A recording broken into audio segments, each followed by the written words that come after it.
অফিসে চলতে থাকা এইসব কথা শুনে আদ্রিতার আরো রাগ হলো।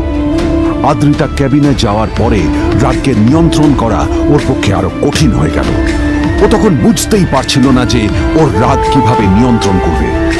আদ্রিতা এটাও ভাবছিল যে নীলের জন্য ওকে আর কত অপমানিত হতে হবে। এসব ভাবতে ভাবতে আদ্রিতার চোখ গেল ওর বাবার ছবিটার দিকে।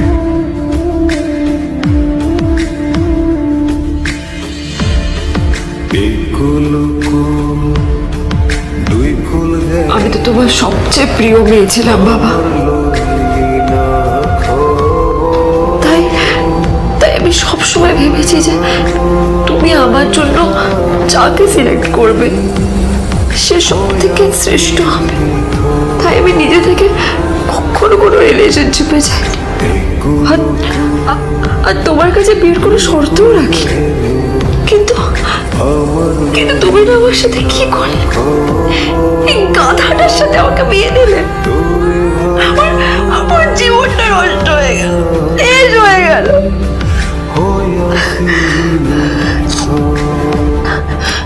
আমি যদি একটু জানতাম যে ও কিছু করে না, ঘর চাপাই হয়ে থাকবে, এইসব কাজকর্ম করে, তাহলে কোনোদিনই বিয়েতে রাজি হতাম না বাবা, কোনোদিন না, কোনোদিন।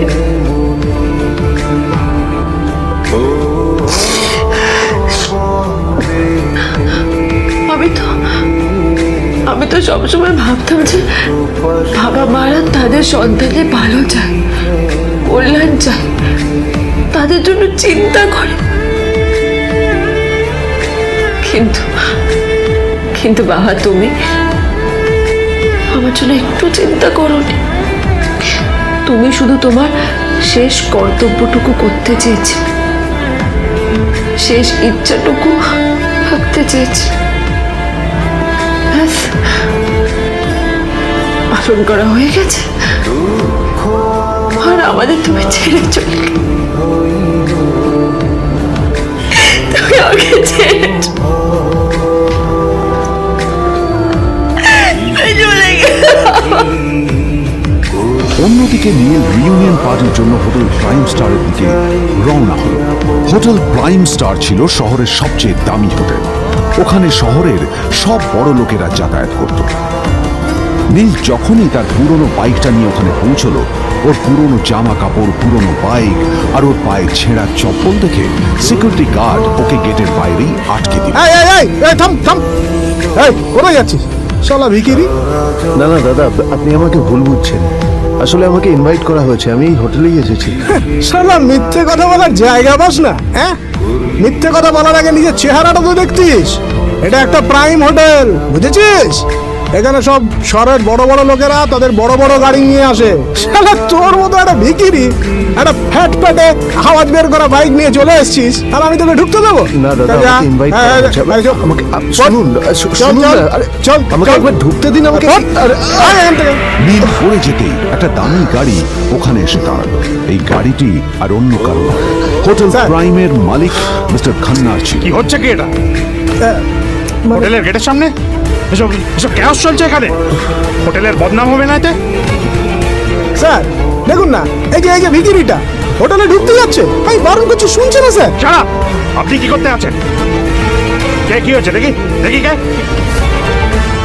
মিস্টার খান্না তার চশমা খুলে নীলের দিকে দেখলেন, আর ওনার মুখটা হাঁ হয়ে গেল।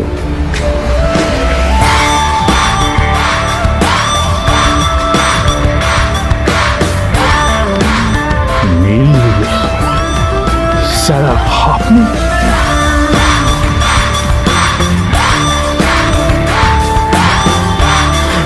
Extremely sorry sir. Sir sir আপনি একটা ইনফর্ম করেননি কেন আমাকে?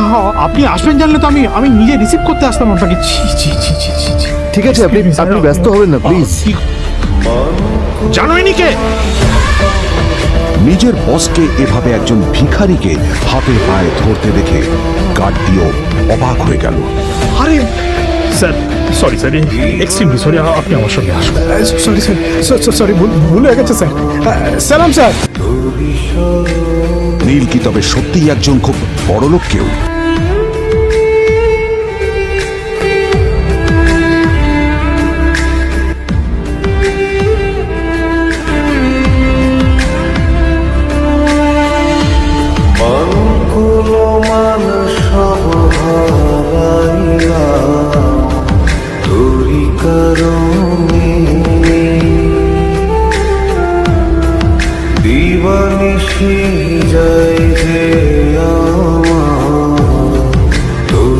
স্মরণ